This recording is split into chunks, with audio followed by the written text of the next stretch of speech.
up, guys? It's your boy Hexan FPV out here, bringing you guys a super cheap prop review. Are they worth it? Are they not? Today we have specifically the Racer Star 5040x4. They look like the old HQ 5040x3.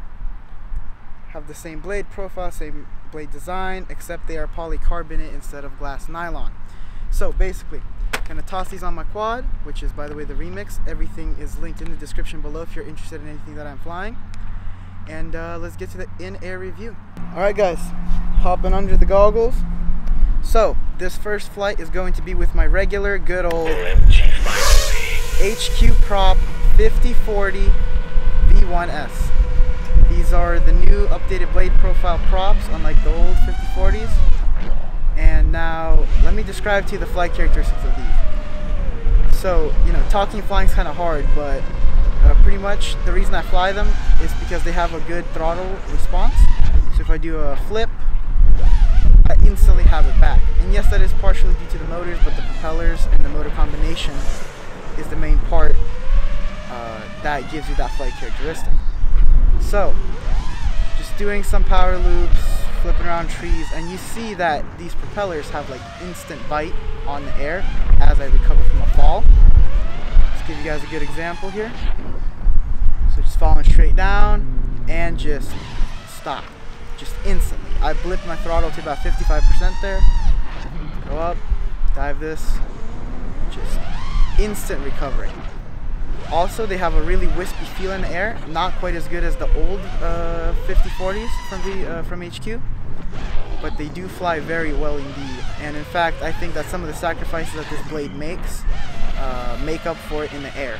For example, it is a little bit heavier, I think a whole gram heavier than the original HQ V1S prop, and the thrust numbers are a little bit lower, as Mr. Steele stated in one of his pretty old videos. But other than that, very efficient prop. Gets about an extra minute-ish of flight time than the old blade profile.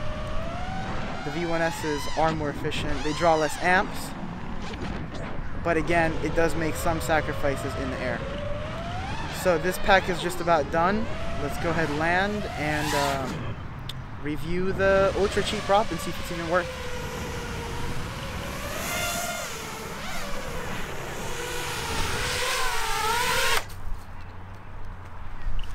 So now I have switched my propellers to the Racer Star 5040x4s, and keep in mind my PID tune is most likely not optimal for these propellers because I run the much heavier V1Ss, or at least I think they're much heavier, but it's definitely a different prop. So let's go toss it up in the air. Alright, here we go. OMG, finally. Okay, first thing I feel is that they have a lot less lift. Oh yeah, they're a lot slower. Let's see how they are around the corners, because that is one of the... Oh wow, the grip around the corners is just crazy. Jeez. Super wispy feel. They do feel like smaller props.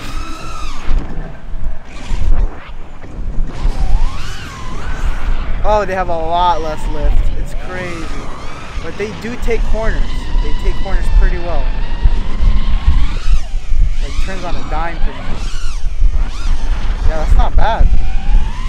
See how they recover from dives.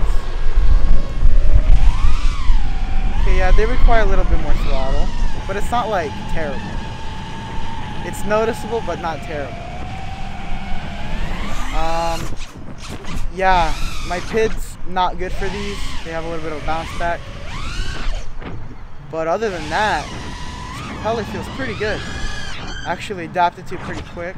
I think I can fly this if he gave it to me. Wouldn't throw up. It definitely pulls a lot less amps. The V1S prop definitely pulls a lot more amps than this.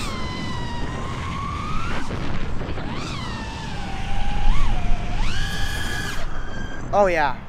This thing has like 0 amp drop.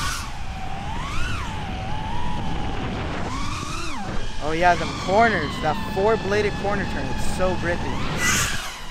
It has so much grip in the corners.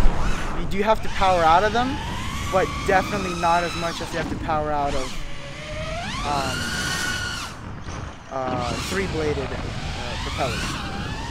It just it feels a little bit more locked in, even though you have to use more throttle.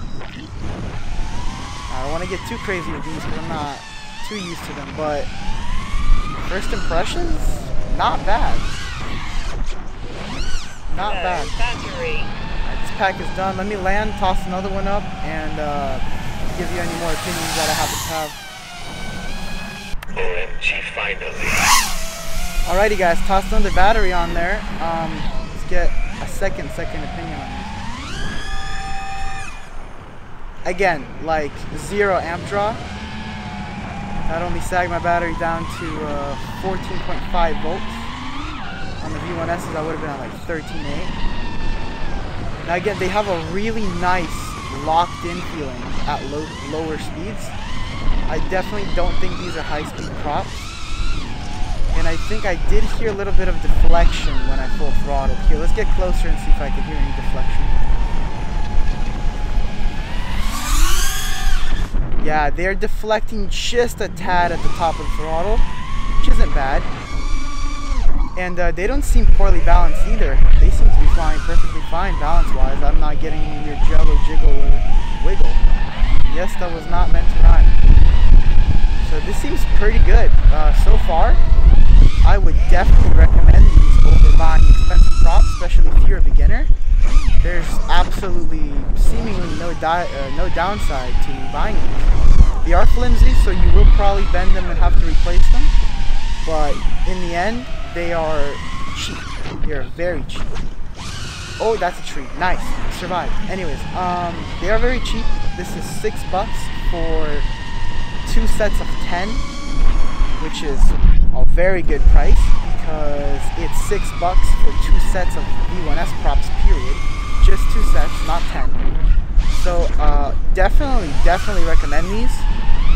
Again, very low amp draw, so if you're flying, cheap packs, they won't sag out, which is fine. No shame in flying cheap packs. I did it myself for a while with Florians. In fact, still have one in my bag. Shout out to Reed Kaufman for letting me borrow that. But yeah. Conclusion: these props, not bad. Definitely recommend them if you're a beginner, if you're cheaping out, if you need to save a little bit of money. Definitely recommend getting those props. Again, well balanced, fly well, a lot of grip in the corners. If you're starting in racing, you're gonna need that. Anyways, that's it for today's very comprehensive, quick review of the Racer Star 5040x4 props, and I'll see you guys next time.